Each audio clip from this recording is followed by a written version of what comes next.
medical equipment. Speak. Offices. The biggest manufacturer in the world for medical. Good evening. Welcome to our earlier than usual November regular school board meeting. Before we begin, I would like us please to take a moment of silence to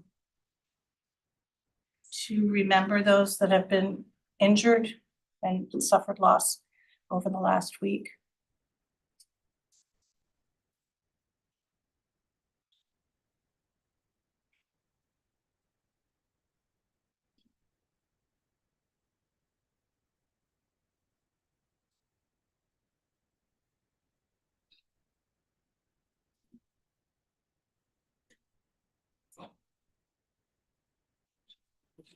Thank you. We'll begin our meeting, calling to order, starting over here. I'm Jim Lothridge. Diane Potter, Alyssa Tracy, Colin McGuff. Megan Carlson, Becky Fless. Tony Veet. Sage Kelly, Molly Rogers, Jeff Hanley. Administrative staff. Pat Hopkins, Superintendent. Terry McGuire, Director of Technology. Alicia Morris, Director of Special Services. Angela Hardy, Director of Curriculum. Andrea Dish, Business Manager. Lauren Arnold, Principal at the high school. Katie Gould, Principal at Helen Thompson School. Tiffany Cockrell, Principal at Pittston Randolph Consolidated School. Karen Moody, Principal of Lauren Richard School. Vicki Dugay, Principal of Riverview Community School. Thank you. Let's rise for the Pledge of Allegiance. Pledge allegiance To the flag of the United States of America and to the republic for which it stands, one nation, under God, indivisible, with liberty and justice for all.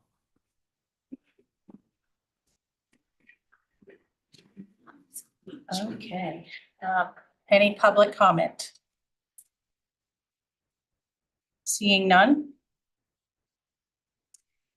Review and approval of the agenda minutes, prioritization of items and alteration of the established agenda format as needed. The revised agenda was posted yesterday afternoon, and I do not have any additional changes. You all have a hard copy in front of you. Excellent. So I entertain a motion, please, for approval of the agenda. So moved. Moved by Tony, second. I was just gonna ask if, Diane. I just wanted to ask a question. Oh, sorry. Okay. Who was it? Diane? Diane, second. All right, now, questions or Sorry. comments? I was just wondering if the crossed out ones are being are just gone forever, or if they come back another time? They will come Yeah. It depends. Both of the two that are crossed out here will probably come back in December. Okay. All righty. So we have a motion and a second. All those in favor? Opposed? All righty. Or abstained. Or abstained and one abstained? Okay. One abstention. And I'm guessing it's because of what we talked about. Yep, okey-doke. Approval of minutes of previous meetings, regular school board meeting of October 12th. Motion, please, from somewhere. So moved by Alyssa, second by Jim. Questions or comments? All those in favor? Motion carries. Recognition and celebrations. Yeah, we have a couple. One, I want to recognize Darlene's Brunswick Ford dealership.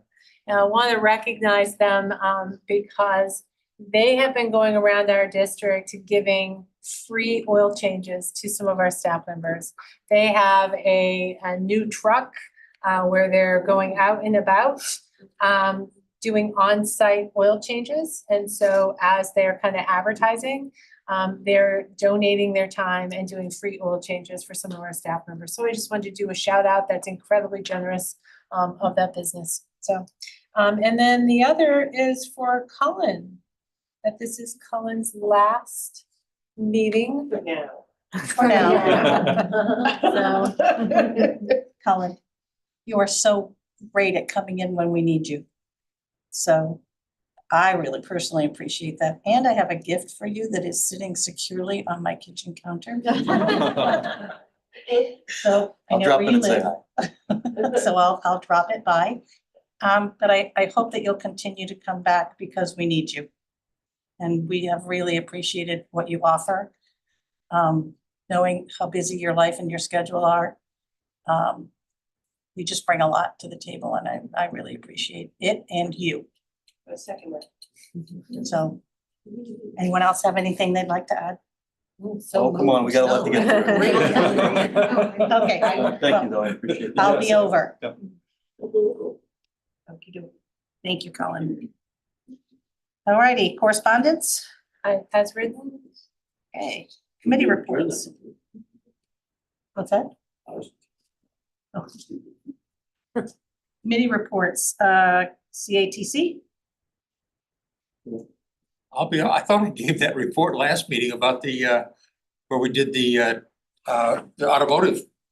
And You did, and we haven't had another I meeting. didn't think so, I mean, Yeah. I was Okay. losing my mind. Thank you very much. Well, there we go. No, we haven't had, I think the next meeting is the beginning of December. I'm happy now. Right? Did you have that moment of, oh my I'm God, thinking, where the hell did I miss it? No, you have not. a great big shoot. How did I do that? Yeah. All right, well then we'll move right along away Impossible from you. these days. Curriculum committee, please. I feel like I did that too, but we had one in between, so I'm feverishly looking because I'm right on the schedule.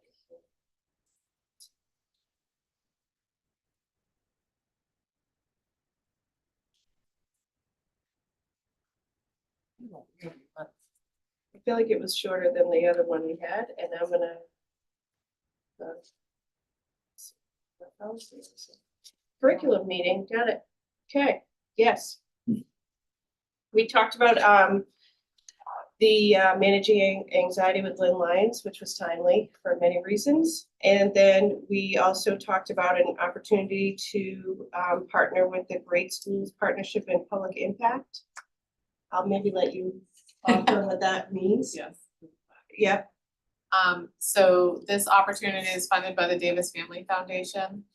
In Maine, a number of schools have been funded for a multi-year, 3-year process to plan for and implement kind of a restructuring of the teaching, learning, and leadership models in our schools to increase opportunities for teachers, for teacher leadership without leaving the classroom, and positively impact a broader group of students to ensure all students receive high quality instruction, which will ultimately increase their opportunity to learn.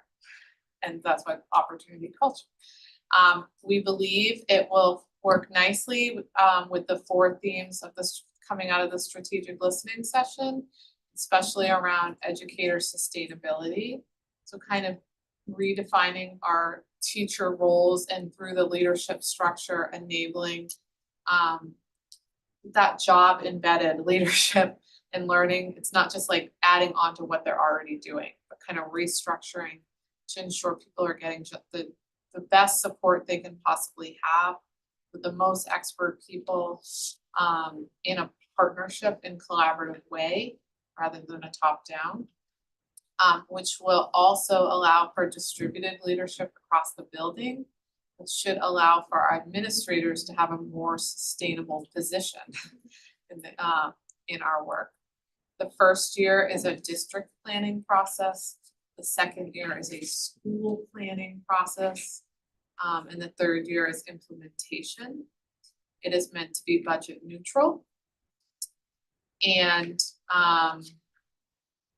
we were requested from this meeting to ensure that we gain access to teacher feedback before moving too far in this.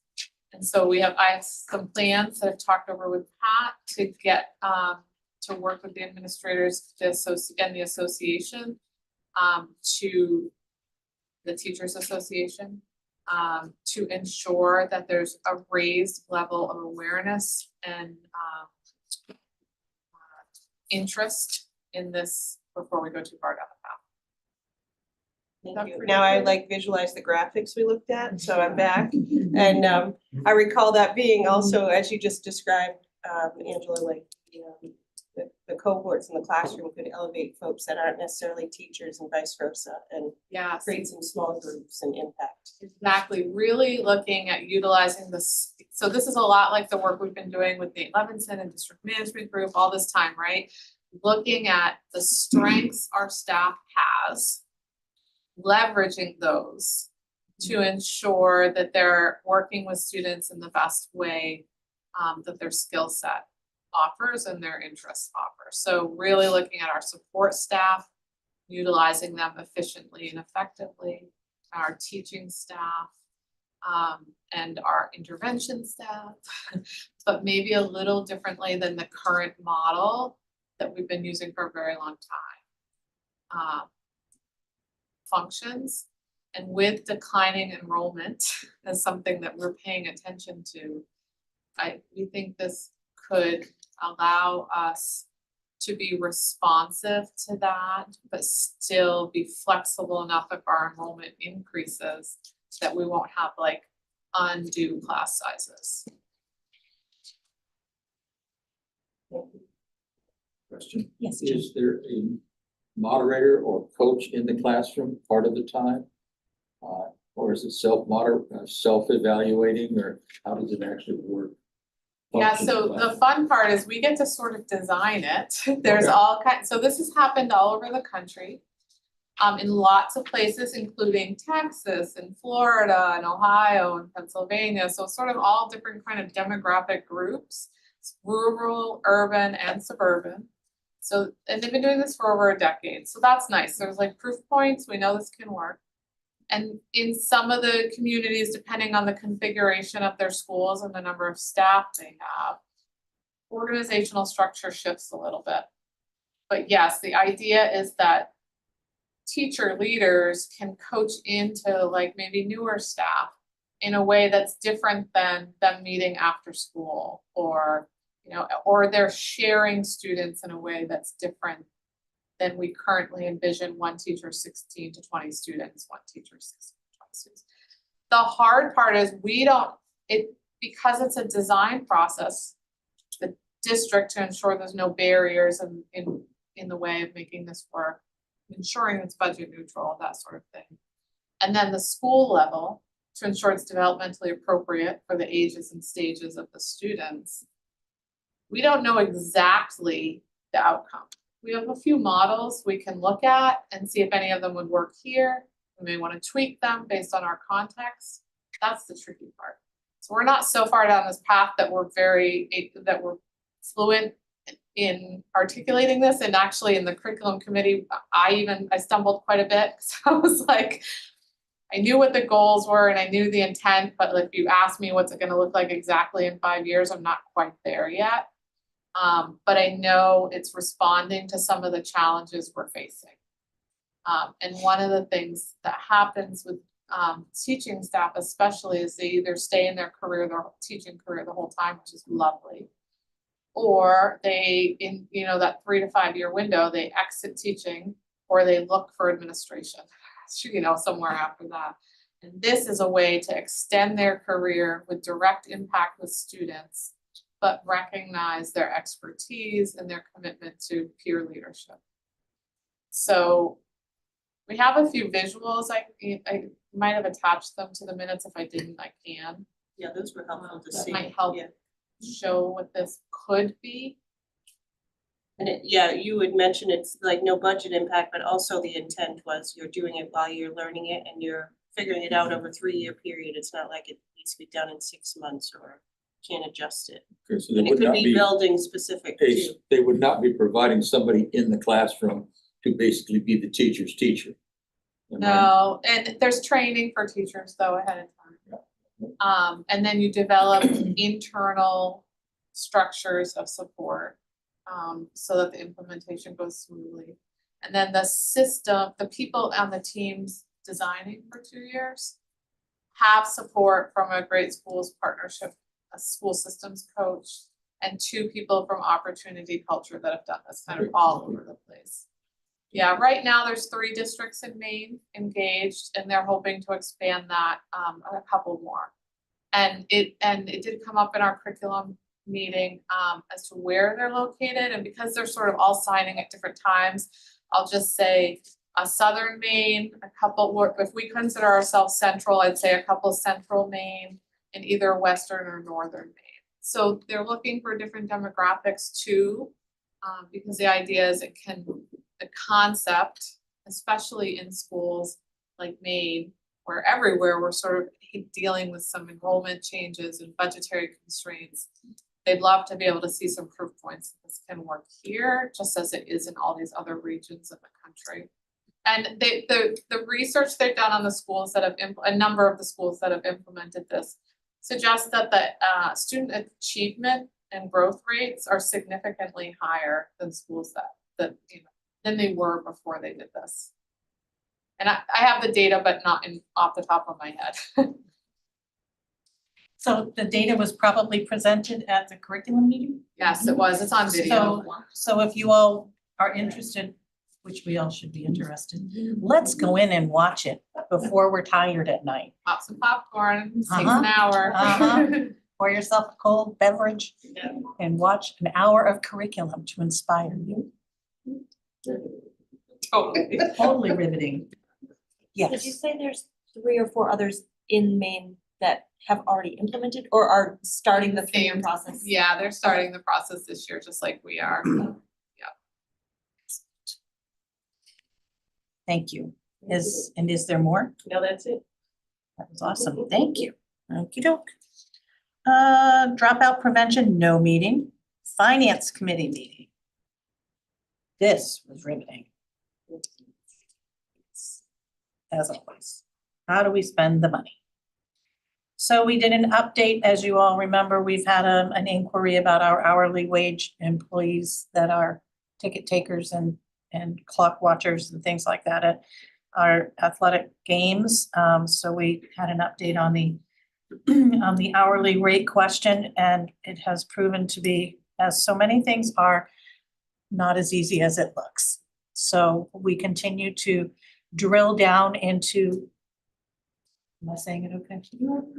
Okay, we continue to drill down into what this really means, how many people we're speaking about, how many employees there are benefiting from this opportunity to serve the district, and making certain that we are paying at least minimum wage to these individuals. It's just got, as we start to pull back the layers to get to the core of the onion, it's bigger than any of us thought it was going to be. So we will keep you posted. We spoke about our Schiavi lease in the Pittston School, and that we are paying a rate of $5,075 per month, and we will need to renew for a period of 3 years. We spoke about food service. And can I stop you right there? I wish you would. Under Schiavi, Mhm. there was a motion by finance to recommend to the board to extend. That actually requires a board vote. It's just water. I need paper towel. Her water spilled. Sorry.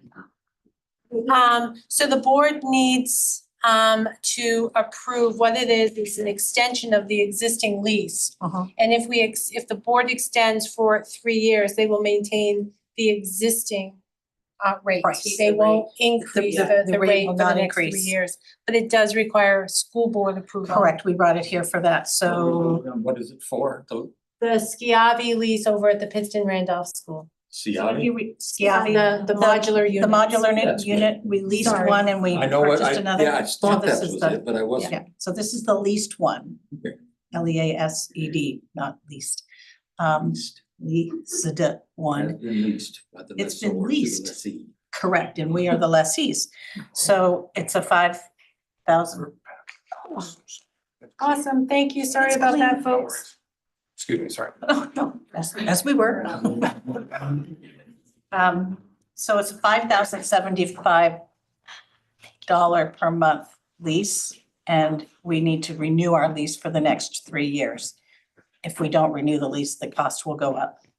So we need that not to happen. So I would love to entertain a motion So moved. Moved by Colin, second by Tony.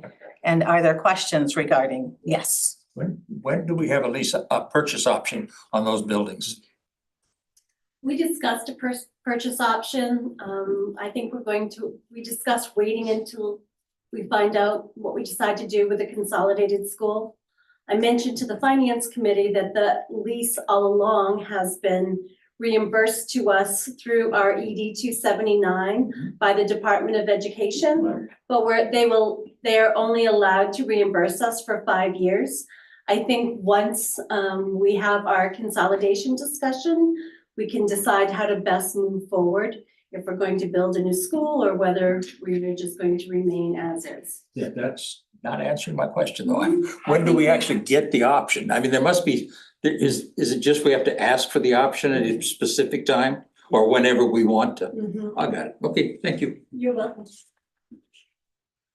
So that's to be determined at this point in time. Next, we spoke There about, was no vote. oh shoot, we have a motion and a second. I'm thinking about getting to the high school on time. I'm holding it up by doing this. All those in favor?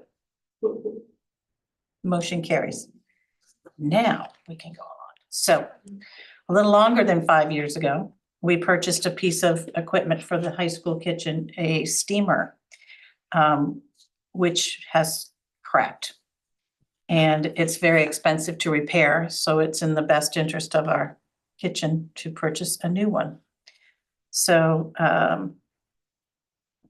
that's what we needed to do, and so that has been done. And we talked about the consolidated elementary school, had an update on that. Pat told us that she has received a sample RFQ from the Department of Education.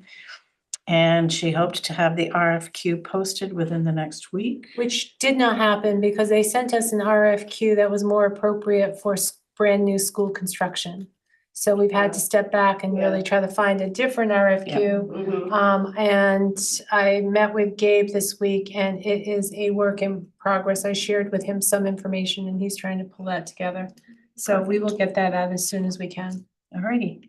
We also spoke about a community funding project update. And it was shared that a meeting has been scheduled for November 7th with a representative from Jared Golden's office to further discuss the funding opportunity. And we discussed our property and casualty insurance and how much we love it, or maybe don't. And that it might be time for us to go out to bid. We love that too. Yes, so that's what the finance committee did. In a riveting fashion. Let's see, policy committee. Policy Committee. So, let's see, we met on October 12th. We were somewhat delayed. We did not have a quorum to start. We were able to muster a quorum to continue our review of policies. And just as a quick review, so we're doing these based on updates either from our attorneys or from Maine School Management so that we're in compliance with statute. We did look at the 10 policies listed for bring to you for a first reading. So if it pleases the chair and the board, I would like to make a motion to accept these policies for first reading as a bundle. So moved and seconded. Excellent, it pleases the chair. Before you Wow. vote, could I prompt the policy committee chair to review a little bit policy BBBDA? We spend a lot of time Yes. talking about that policy.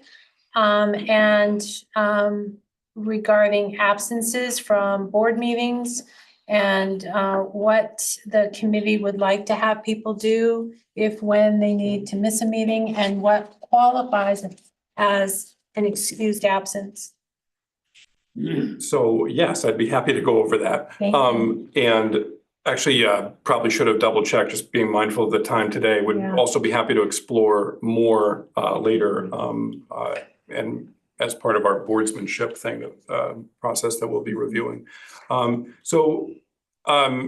Basically, let's see, a couple of key elements that stand out from that policy as we looked at it, that there needs to be a very specific reason that needs to be for an excusal from either a board meeting or a committee meeting. And respectfully, that needs to be communicated to the chair of that committee and to the superintendent. So we'd like to encourage everybody to make sure that if you are unable to attend, to make sure that that communication happens. Contact information is listed in on our district website. Actually, that was something I was hoping to do. I'd like to almost do like an overhead projector of like, here's where it is on the website, and here's how we find our information, and then here's where the policies are. We could do that the next meeting, the Yeah. next board meeting, sure. So, And use the app too. Plug that. Terry will love it. certainly, yeah, thank Yeah. you. So that would be the key takeaways. And then the excused piece is really about, with communication, it's very case by case, and honor system works well, and that's what we've been doing. For the purposes of the policy, we're really looking at things that can't be gotten around, obviously emergencies, accidents, pressing family matters, and again, unscheduled things that come up in your life. But again, to communicate when those issues come up so that we can have a clear understanding of where we are for either having the board meeting or having the committee meetings, because we do need the quorum to, again, to move our work forward. Pat, anything else? Yes, thank you for prompting me on that. So we're still in discussion, I think. Yeah, and I on don't what think those- we've understood it the way it's written, in the way that I think We've been looser. we've been looser and not necessarily understanding the particular pieces that really are important to our work, so that it is smooth. So, Yeah. So I appreciate everybody listening to that, and then we'll kind of continue with that knowledge, and I'm happy to revisit that at any point as well. And I'll give a plug for our policy manual. Oh. Great bedtime reading. Absolutely. If you know your Went to sleep. policies, if you know your policies, you're good. When you They start save singing the us. letters is when you really get going. Right. It's like, So I encourage that. yeah.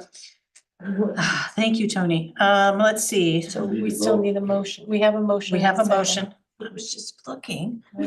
Sorry. Gosh, you're impatient. All those in favor of passing this bundle? Sorry, I thought you were moving on. Nope. Sorry. Okay. Student rep report. So it's very short, but we've heard a lot of positive things about the new Tabernacle outdoor classrooms. Some of the students who have already been outdoors are really excited about it. So the beginning of the month, we did a sources of strength training. Some kids volunteered to do that. So we've started our meetings, and we've started talking about doing like a thankful door decorating contest. So having advisories decorate their doors, and having kids do like the handprint turkeys and writing what they're thankful for. It's a great idea. Also, our trunk or treat that we had was incredibly successful. We're estimating about 500 to 600 kids and at least 1,000 to 1,500 like people out of all the families. So that was very uplifting, especially because of last week. It was just really nice to see all of the kids. So yeah. And such nice weather Yes. leading up to. And congratulations to Sage, who this morning Student of- was recognized as Student of the Month at Mhm. Rotary. So Yes, ma'am. That's awesome. Thank you. Now, administrator reports. Who's up? Happy birthday. It's my sister's birthday. And I saw a guy. For the elementary schools, LER, very noteworthy is they continue to be so appreciative of the community support. The Herman Masonic Lodge, number 32, recently raised $2,000 for all of our elementary schools. So each of our schools received a check for $500 to purchase supplies or however we needed to use it in our schools. At LER, additionally, Eric Davis from the Gardner Fire Department visited with LER students to discuss fire safety, showcase his fire safety equipment, and let students check out the ladder truck. Students went home with fire safety packets that also included great resources for families. Their challenge, the mental health needs of the children, is a great concern. Seen a great an increase in significant behaviors in all grade levels. Having staff available to respond and support students is a challenge. Very grateful to have a full-time nurse and social worker at the school this year. Riverview.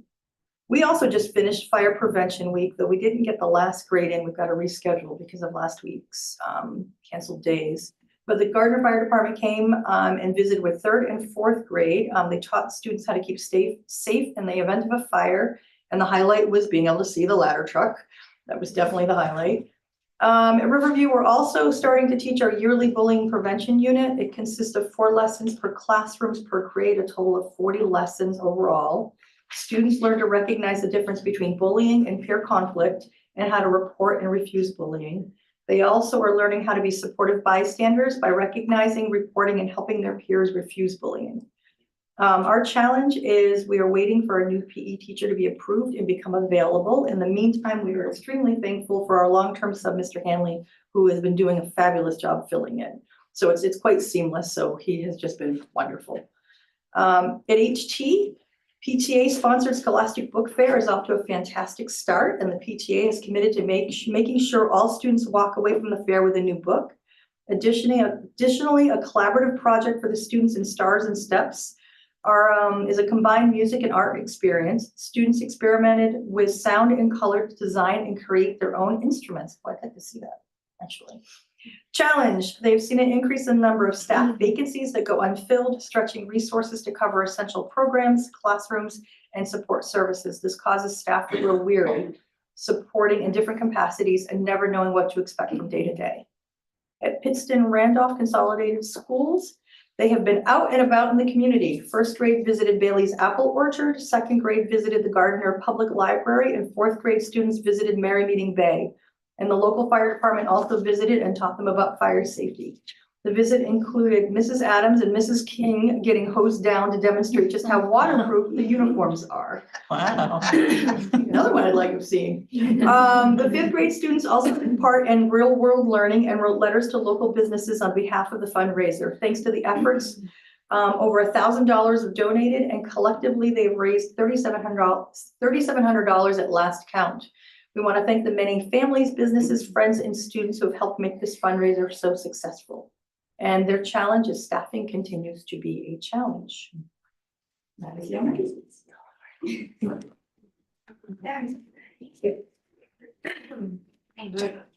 So the middle school, their noteworthy item is that 7th grade students went on a field trip sponsored by our local Chamber of Commerce to go into our community and visit local businesses and explore career options. This was an incredible success where students came back full of energy and excited about connecting with their community. Students from all grade levels also went to the Sources of Strength training sponsored through the HCCA and NAMI, Maine, to train students to be peer leaders and help support others with connecting them to appropriate resources for mental health supports, suicide prevention, anti-bullying campaigns, and more. Students came back very excited about how this will look at the middle school, and they're ready to get started. Red Ribbon Week was also an incredible success this past week, with students participating in weekly spirit themes to spread awareness of drug prevention, and also an inspiring door decorating contest occurred with members of our community coming in to judge. And the middle school has this Sunday at 4 o'clock, about 15 staff members are planning to sleep outside on the bus ramp. They stay warm. And they've raised over 2,000 canned food donations, and they're going to be continuing to collect donations from the community all night. And this is for the Camping Out for Hunger event. So they said, come on over to donate or to support them as they sleep outside. I think she did last year, right? Yeah, we brought him hot cocoa last year. 'Cause it was Yeah, cold. something. Sure, hot chocolate would be Toad or appreciated. Yeah. Is she gonna sleep out with them? Oh, yeah. Yeah. She's there. Yep, they're there. It's so cool. We went to visit them Yeah. and they were super appreciative too, Yeah. but yeah, definitely support them. We with should it. go see Yeah, them we We gotta should see do that. something. Sunday at Yeah. 4. Something. Sunday at 4. Alright. The challenge at the middle school is the overwhelming mental health needs for our students, and the need for more support in the building is becoming more apparent as the year progresses. They have students facing so many things, and they need more support to process, and even with their current staff, it's not enough to meet all the needs at the level it deserves and students actually need. They're still seeking to hire for 3 positions, 2 special education ed techs, and a part-time reach teacher. And then at high school, our noteworthy items are, we had 59 students from all grade levels participate in the Sources of Strength training, which was held on October 17th. Feedback from both students and staff members has been overwhelmingly positive, with everyone expressing their enthusiasm for this program's success. And as Sage said, we have some really good follow-up work happening in the month of November. We've successfully wrapped up a comprehensive school-wide student screening program, which is designed to identify students requiring extra support in both their social and emotional development, as well as their academic performance. And leveraging the insights gleaned from our student screening program, we're going to kickstart the MTSS process for students who require supplementary assistance in both social emotional learning and academic achievement. One notable challenge we've encountered pertains just to the shortage of substitutes available to cover staff absences. To address this, we've asked other staff members to provide coverage, though this approach encroaches on their valuable planning time. So we'd like to extend our sincere appreciation for the collective dedication to our staff and joining forces to bridge these coverage gaps. And Angela did share today that we've had 12 new hires for substitutes and more interviews coming in the next couple of weeks. So we imagine this is going to improve significantly. For adult education, their noteworthy item is they've welcomed a new administrative assistant in the office, Sarah Bernier. She's a Gardner Area High School graduate and comes with a lot of experience and has been a wonderful addition. For athletics, all of our sport teams, high school and middle school, have made it to the playoffs in their respective sports. This has been the most successful season in terms of wins and losses and teams that have made the playoffs since Nate has been with us here in Gardner. And our football made it through the first round of playoffs, so they play Lawrence on Saturday at 4 o'clock, I believe. The girls soccer won yesterday. We did win? Yeah. Yes, they got a championship. Yep, that's right, my kid was there, right? A challenge for athletics is we've had about 3 administrators at every football game in addition to Gardner Police, and we're still having some challenges overseeing the younger population at games. And there are many children who are kind of going into areas they're not supposed to, like the baseball dugouts and other areas of campus. So we've been constantly going through, cleaning those areas out. But to address this, we've worked to lock part of the baseball field and we really work to circulate. But if parents and community could help a little supervision, I think that would help as well. And that is 612. Well, maybe that new turf field is paying off. They just go off in herds. You don't see them for Yeah. hours. Right. I know. And you're like, oh. That's been there a they thing are. forever. Yeah. It's probably a little worse now than it's been. Yeah, it's not.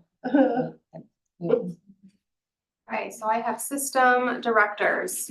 So for technology, work is underway to streamline network configurations in all schools. The 2 buildings completed to date are the high school and LER. And right now there is no challenge. Uh-oh. What? Uh-oh. That in itself is a challenge. We can create one.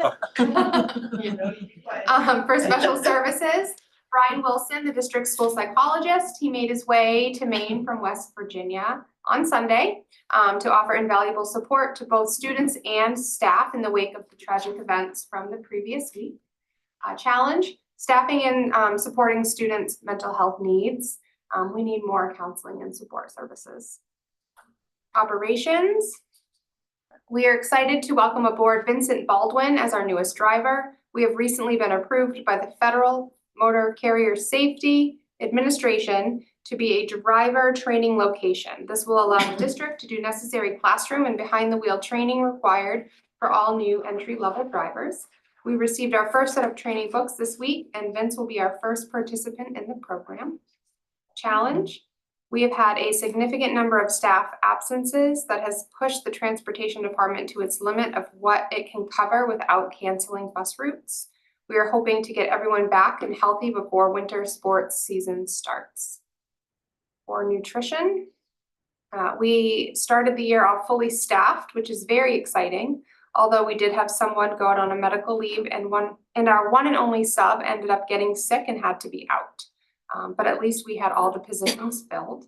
A challenge, no subs is the usual challenge. Our equipment is also challenging. It's very old and we need to replace it. It is very expensive and not made to last like the older things that we have. And curriculum, noteworthy. As a district, the Maine Department of Education has invited MSAD11 to engage in 2 separate task forces. The first one has a focus on inclusive education, which in this case is for districts who are intentionally redesigning education to ensure students with identified special needs have access to core curriculum and learn in the community with their peers.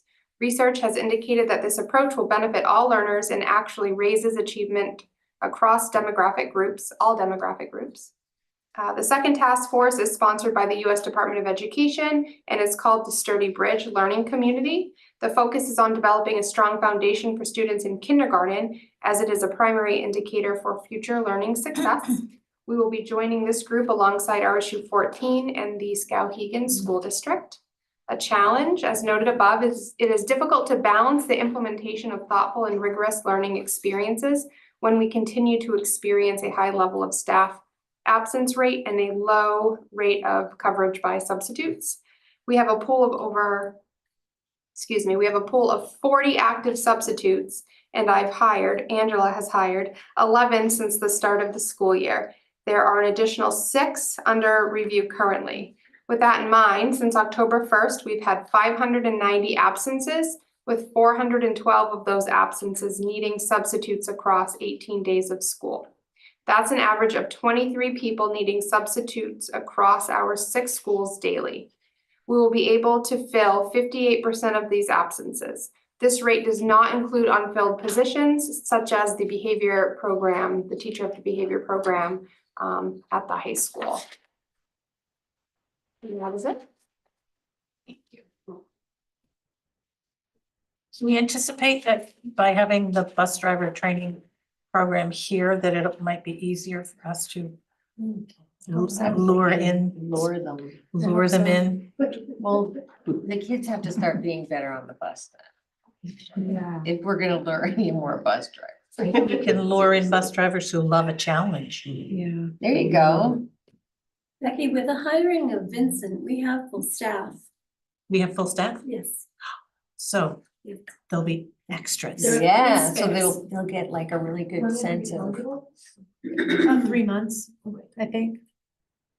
Just in time for spring, just around the corner. So in the meantime, he will ride like a bus aide. So he'll be that additional support. It gives him a chance to learn the routes. Which is invaluable. Mhm. Having that out. And then he there, can bus. see some of the behaviors on the front end Right. and be ready. Perfect. And the kids will know. Right, they'll know them and love them. Wellness committee, no meeting. We did not have a Hook Field committee meeting. And new hires, general information, just as written. Nominations. Yes, I would like to nominate David Lambertson to be the elementary physical education teacher for Pittston Randolph and Riverview Community School. He is currently working part-time down in the RSU 75 school district.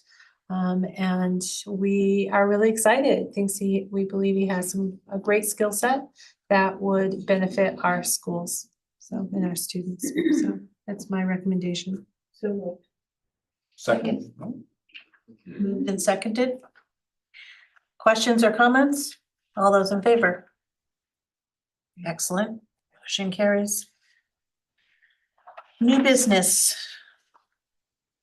Yes, the first one, we actually have a few recommendations. I'm gonna call up Lauren. Most of these are from the high school. So Lauren will present the guitar club, the Day of Caring, And then we have Jess here who will switch over to the unified basketball team since Nate is unable to be here. So we have a proposal from one of our social studies teachers, Dom Foster, to start a guitar club at the high school. The goal of this club would include building relationships with students, sharing the knowledge, skills, and the common interests surrounding playing the guitar. The club would meet weekly in the mornings with an estimate of 8 to 15 students. And this would be for the kids to learn fundamental guitar skills and techniques and allow students to choose songs to learn and play as a group. And that the intention of this club would be to run weekly for the rest of the school year. Do we need a motion to approve? Yes. So moved. Moved by Tony and second by Molly. Questions, comments? All those in favor? Excellent. Thank you. So Day of Caring, we would like to propose to reinstate Day of Caring at the high school. We would be looking at offering or, having just seniors by advisory to start. We like to start small as we build it back up. And sending out our senior advisories by group. This would be a community service project. We'd be looking at about the 23rd of May or around that date. We have to still finalize with the United Way in terms of dates. The United Way will be supplying all materials and shirts. There will be no cost to the high school other than transportation would be needed to figure out once our projects are established. And the plan would be to create a list of projects, working with our school staff as well as community members to see what major projects exist around our community. And we would ensure that each project meets all requirements. So, no power tools and all of that. And it takes up the needed amount of time that we've set for the day. We would still like to host a barbecue event following the community service projects for the students and staff that participate in the Day of Caring. And we would be supplying the food for that. And EJP is offered to supply the grills and cooking utensils. I've met with United Way on September 15th to meet our members of the community that work with United Way. And they've expressed that they have all the tools needed, rakes, gloves, everything that they can supply to us. So they were very helpful in that and very willing to really work with us to make sure all the supplies are out there. So, and this was a collaborative effort with our department chairs and the United Way to put this proposal together. So we're excited about possibly being able to reinstate this. Motion to reinstate Day of Caring. Second. Questions or comments? I did have a phone call today from our mayor, Pat Hart, and she said that the city of Gardner and Public Works would have lots of projects that they could help with, so that might make it easier. So that's great. Yeah. All right, all those in favor of reinstating? Yes. Do these projects, are they like to help elderly people at their homes and stuff like that? Yeah, we built They that got in the as whole well. Yeah, it's a list of whole, different things. yeah, a whole list of different Okay, things, yeah. thanks. Okey doke. Sorry, I didn't see your No, hand. that's all right. I was late for the question. Okay. I'll follow. So if you have any ideas, send them our way. All righty, all those in favor? Motion carried. Great time of year to do that. Yeah. All right. Then consideration for basketball, a unified basketball team. So pleased to introduce Jessica Merrill, who is our new teacher for the life skills program at the high school. And she is proposing the creation of a unified basketball team. So tell us a little bit more about I'm it. super excited. Okay, so I am hoping to bring unified basketball to Gardner Area High School. Unified basketball partners students with developmental disabilities, and they are called the Unified Student Athletes, with students without developmental disabilities, which are called the Unified Student Partners. They train, compete, and represent their school. Unified basketball promotes community with an emphasis on sportsmanship and bigger picture thinking. Unified Basketball competes in a regular season and an MPA-sponsored playoffs. It is actually an MPA-sponsored sports, and it's considered a varsity sport. Bringing Unified Basketball to Gardner is an amazing opportunity to promote positive inclusivity, compassion, and understanding within the school community where all the students are supported. I met recently with Special Olympics of Maine and worked through the process with them to apply for Unified Sports Grant, and we were approved for the max of $3,000. Working with Nate, we developed a budget to stay within that $3,000 limit. This includes transportation, paying the refs, and Special Olympics said as long as I apply again next year, they will fund the program again for the max of $3,000 as well. Okay. I love talking in front of people. Okay, sorry. The season runs through mid-January to mid-March, and the plan right now is to have a 6-game season with 3 away games that are close to Gardner, and to keep transportation costs down. Most schools in Central Maine already have a unified sports program, so it will be easy for us to find opponents that are really close, such as Tony, Halldale, and Oak Hill, Richmond. They all have unified programs. The plan would be to practice once or twice a week for about an hour. And if the gym becomes an issue or gym space becomes an issue, we can push back games to mid-February to avoid conflicts with the basketball teams as well. We will use the previously used jerseys from the boys basketball team until we can order our own uniforms. We've already checked them out. They're in really good condition so that we'd be able to use them for at least the next 2 years. And they're big enough too, so they'll be good. We think that we have a lot of interest this year. My co-teacher, Steph Dixon, and I, we have kind of gotten a pulse of special ed students that would be interested, and it's just overwhelming. Most of our students are interested and their parents are super excited. And I also coach field hockey, and a lot of my girls are super interested in being partners as well. And you don't have to be an athlete to be a partner. You just have to be invested and you want to better the school. So we think we have about 20 plus students that would be interested just this year alone without really knowing a whole lot about it. It's just another great opportunity for students to be a part of the school community. Okay. That's it. really cool. It's awesome. I'm really excited. I don't know if you guys have ever been to a unified basketball game, but it is absolutely, it's the best thing you'll ever see. The sportsmanship amongst the partners with their athletes and just amongst the teams, like they'll shoot baskets until they make it. They'll just pass it back. And it's so much more than just winning and losing, and it brings schools together. So I think we'd love to bring it here. Awesome. How many students do you expect to have on the team, and what age group are they? It's from 9th to 12th grade, so it's high school level. And yeah, and we can have as many as we want. My previous district, we had almost 30 kids on the team, but it's mostly for the special ed students. So a lot of the partners don't necessarily play a lot because it's more for, and it depends on the severity of the student needs with on the court, depending on how many partners play. But I think we probably have anywhere between 15 and 25 students on the team. Great. Excellent. So we need a motion. Oh. Am I jumping ahead of anyone? Good question. Nope, you're good. You have all the funding you think you need? Yes. Yeah, Nate and I have worked pretty hard on trying to stay within the budget, and with the $3,000, a lot of that is transportation. We wanted to have an 8-game season, but just due to the budget costs of away games, we can make it work with 6 games and 3 away games. And we were going to order uniforms, but we were able to use the basketball uniforms. That saved us about a bunch as well. So we're able to stay within it. But if more funding could be found, could be used, and I mean, you're not gonna turn it down. No. But we are able to run it with what we have right now.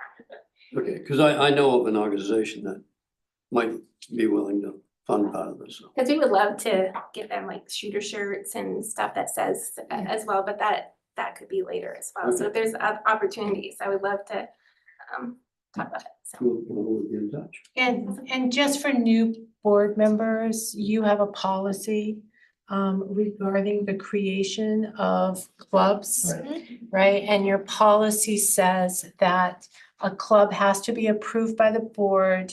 You have to demonstrate that there's interest in terms of sustainability for 2 years. During those 2 years, there's no funding by the school district. And then after the second year, if there's demonstrated success, then the school district will begin contributing to the running of that club. So just so you all know. Like Lego robotics just crossed over that. Right, Right. right. Starts as a club and then Yeah. becomes a sport. I'll second Jim's motion. Okay, One more question. sure. Are varsity athletes eligible to be partners as well? They can play both?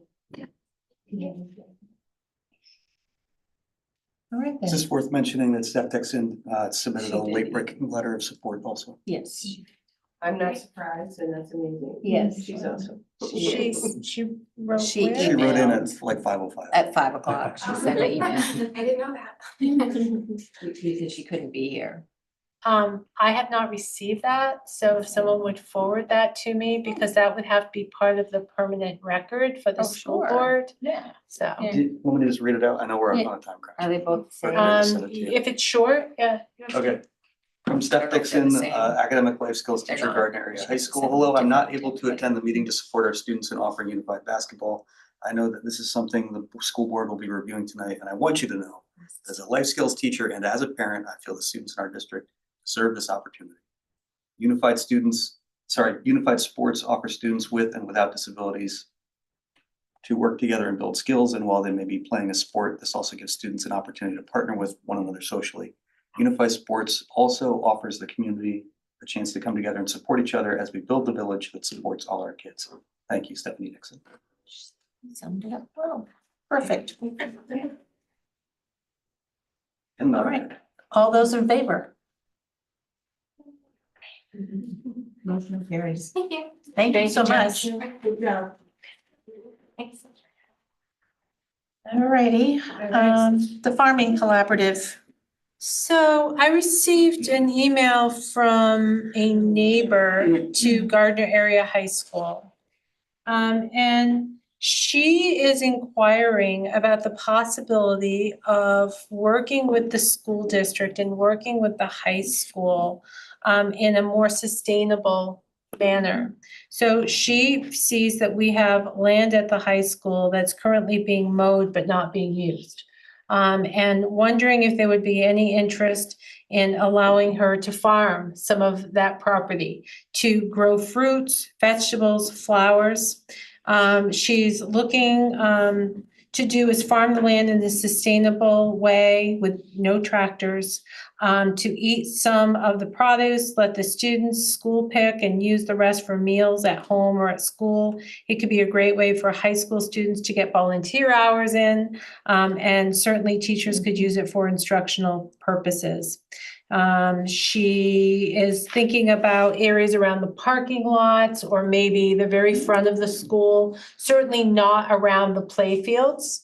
That wouldn't be appropriate. So I've spoken to Lauren, I've spoken to Gabe about this, and we are interested, if the board is interested, in engaging in further conversations with this person just to find out, let's learn more. What is this about? What could this look like? This is really interesting. Could we connect it to our science curriculum or another curriculum? But I would really need your endorsement and your approval just to pursue the proposal. Yeah. So I don't know how you feel about it. I think that's a great idea. A thumbs up or a thumbs down? Yeah, I don't need anything formal, but I just need to know, because it is talking about disturbing potentially the property and changing the landscape of the property. And so you officially are responsible for taking care of the property and making that type of decision, so. Could make stuff for the food pantry. Yeah, I was gonna say, potentially. do we know even though if that is a place where, I mean, I guess you could have raised beds anyways or whatever. That's why Yeah, we you don't just know need if to it's pursue even- it. We just need to engage in a conversation. I don't know anything. I think it's worth investigating. I'd like to have more specifics about exactly what you're gonna grow and how you're gonna teach and involve students. And also, if it fails, are you gonna be able to return the soil and land back to its original? Right. You know, there's gotta be a whole bunch of questions answered. Yeah. No It would- farms, no food though, so it's a great idea. Correct. It will have to come back to the board once the plan is established, but I did not want to spend time or ask the staff to spend time exploring this if you didn't have interest in us doing so. Okay? Do you think there's any students that would benefit from being part of the organization of it? Yeah, we'll talk about how to proceed Yeah, and who should be at the table. I haven't even given that thought yet, so. I know I'm on the way out the door, but we have a working farm program down at Chewonki, and I'd be more than happy to connect whoever you want with our lead farmer Perfect. educator and talk about curriculum, safety, how to manage kids, seasonality, it's a big deal. That is a Liability big issues. idea. But we serve over 1,600 kids a year down there, and we've got pretty well locked in. That'd be great. Thank you very much. That would be a great Wonderful. resource. Yeah, yeah, maybe I'll go on a field trip. I don't get to do that very often, so Field trips are a that favorite would be here. fun. Okay, let's see. Yeah, Grand Waiver. Canyon will be here next month. She just didn't have all of the information. Next one, consideration to request a school day waiver from the Maine Department of Education for last Thursday and Friday. There is a process that will allow us to submit a request for consideration. Given the circumstances of those 2 days, I'm putting this in front of you and asking if you would be willing for me to submit that waiver request. And it has to come from the school board, not the superintendent. Not a good idea to me. Yes. You wanna vote? I have to have a vote from the board, so. Yep. Request a school day waiver for October 26th and 27th. I second that. Alrighty. Questions or comments? All those in favor? Great, thank you. And so if that happens, if it is approved, that means that our staff will work 2 fewer days, but we will keep them whole. Okay. All right, rescheduling of parent-teacher All right, conferences. so we were supposed to have parent-teacher conferences on the 26th. Clearly that was canceled. So we need to make up that time. So the administration has met, we talked about this quite a bit. I've spoken with the association. And our recommendation is to take next Thursday, November 9th, which is currently a professional development early release day, turn that into a parent-teacher conference. However, we need to maintain that professional development day. And so what we would ask is that we turn November 20th, Monday, November 20th, into an early release day, and that would be our professional development day. It is already a shortened week. And we did not want to touch the week of the 13th. It is a 5-day week, and we feel like there have been so many interruptions to the school week. And so we want to preserve that time. So that is our proposal, and we do not wish to do it on the 21st. Turnout is not going to be the same as if we have it on the 20th. But we have some PD that is currently scheduled and very important for us to be able to continue our work on instructional practices. So motion to approve the adjustment of the calendar. So moved. So, oh yeah, Second by Molly. and then conferences would, so all the conferences would be on the 9th. The conferences, the parent-teacher conferences will be on the 9th. Okay. So they'll be next Thursday. But then on November 20th, there will be an early release day for students, but staff will continue to stay at work, and they will have a professional development day that afternoon. On a Monday. Yep. Okay. Will you be able to get all of the conferences in one day? That's what we do anyway. This is Is that what we normally do, or? The high school was done? We got yours done? We split Yeah. ours into 2 days, so we completed the first 3 hours. Right. So if this is approved November 9th for the high school, would look like a 12 to 3, so we can complete the second 3-hour slot. But the rest of the schools will either be 12 to 3 and 4 to 7, or it will be 1 to 7.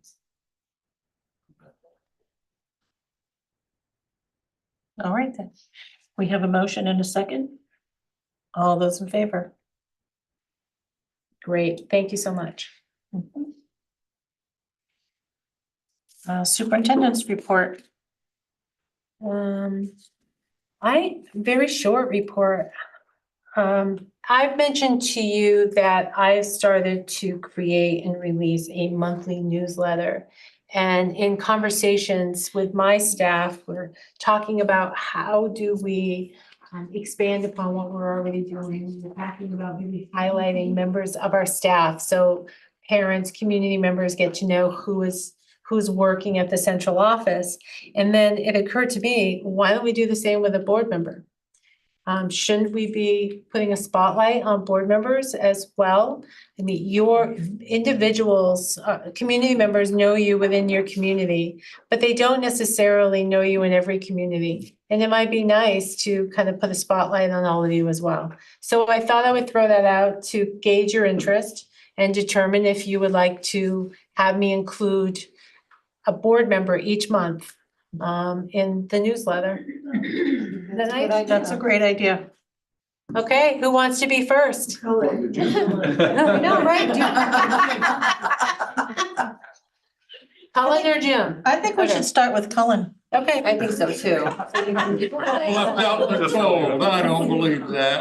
Thanks, buddy. And then I'm gonna Jim is leave second. now. You can put a bunch of stuff about Helen how first. invaluable he was and stuff so that he'll.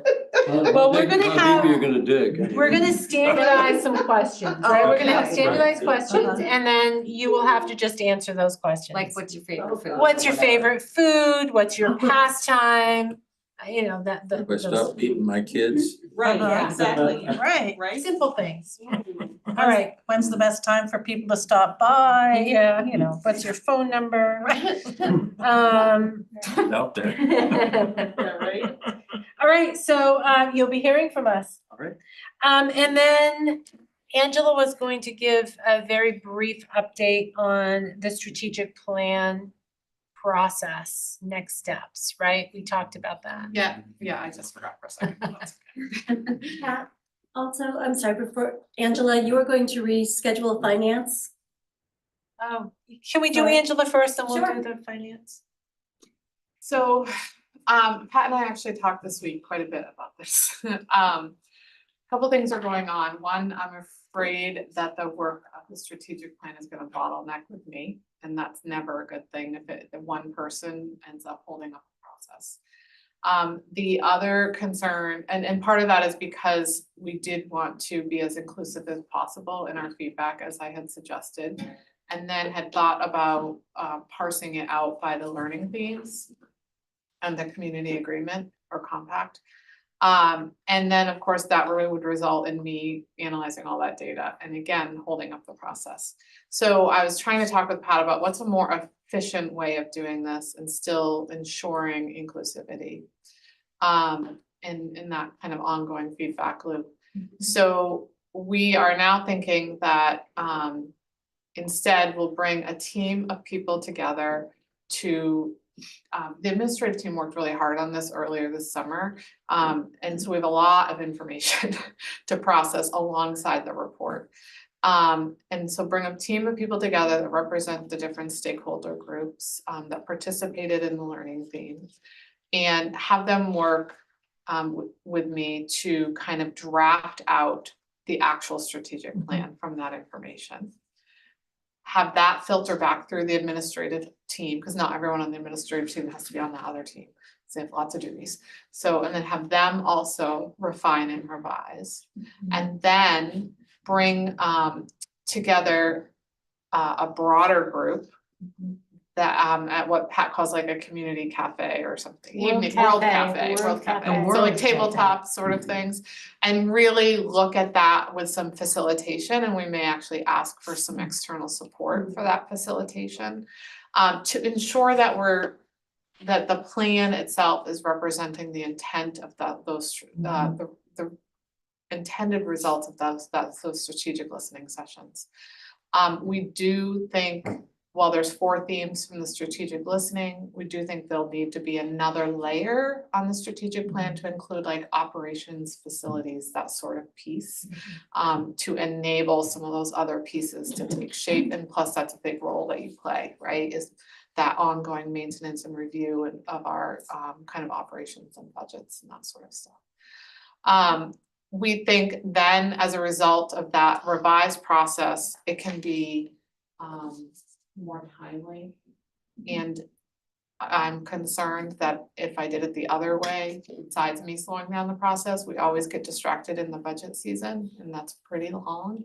And so if we could do this and tighten it up before the budget the new budget starts getting really developed, I think we could actually pull this off, and you could be really proud of the results. And then, of course, the final step is always you going as a unit, going through and making sure it is what you want it to be, and what you want it to represent for our district and our communities for a long period of time. So there'll be some loops, checks and points, balances there as well. But it wouldn't maybe need as much intensive support from outside audiences once it got to that place. That's just, I came to Pat and I was like, I'm afraid this is gonna become a problem. And so this is our revised thinking. We wanted to bring it to you to see what you think about that. And then our final step is when we get to a place where we feel like it's good. We do want to consult with some people that have some communication background to ensure we think thoughtfully about how to further communicate this with our community so that they feel that they recognize that their thoughts and words is what designed this, and hopefully can help contribute to the further investment over time of seeing this through. And people like me in the education world, sometimes we get so wrapped up in our work, it's hard to remember what to say and how to say it with people who aren't living and breathing school 24/7. And so just trying to take that into account too, to make sure that our intent and our message as this whole unit in this room is clearly represented for all parties in our community, because all parties will hopefully benefit from a strong strategic plan. So that's where we're at. I've just been thinking about that actually. When we were up at the conference last week, I was thinking about, there was a lot of emphasis on AI and how that works. And I was thinking, oh, how are we gonna do that? So thank you. I've just been thinking about it and what's our next. Yeah. And I don't blame you at all. I know you're I was busy. feeling really overwhelmed. So Yes, yeah, no, there's no blame to be placed anywhere. It's just. And it's not like it was on me. I want to be really clear. It was not on me. Pat has not put this on me. It was just, we were trying to think through a process and I was trying to get that organized. And then I was realizing like it does get to a place. There's only so many of us, and we can't put this all on these principals who are working 24/7 with students and families all the time too, but they need to be able to contribute really thoughtfully too. So it's just one of those sort of like, we were feeling concerned about the workload everyone has. Yeah. And the previous idea was that we were going to share the document with the participants.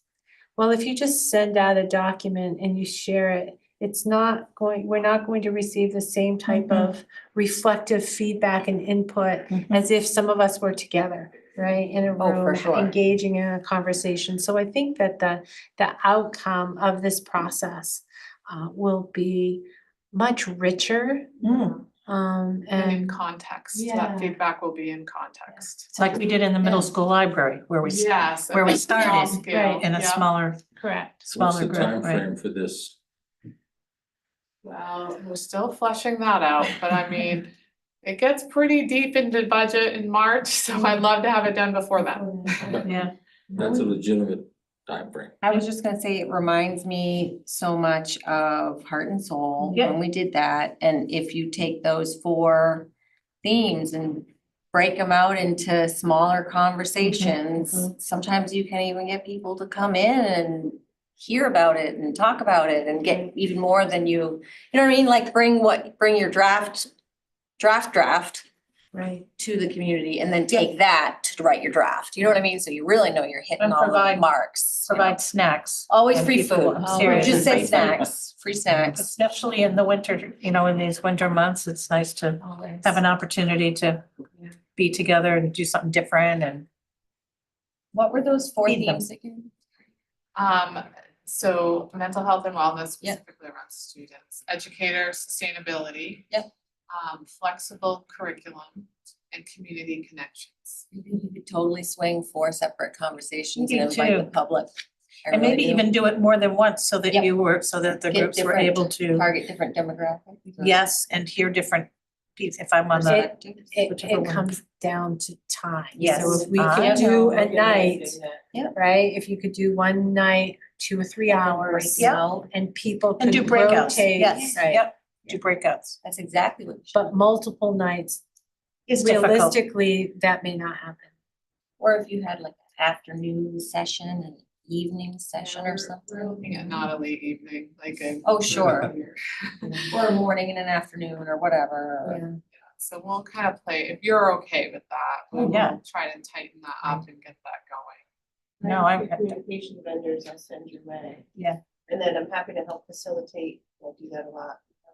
So I can be helpful, we can talk more.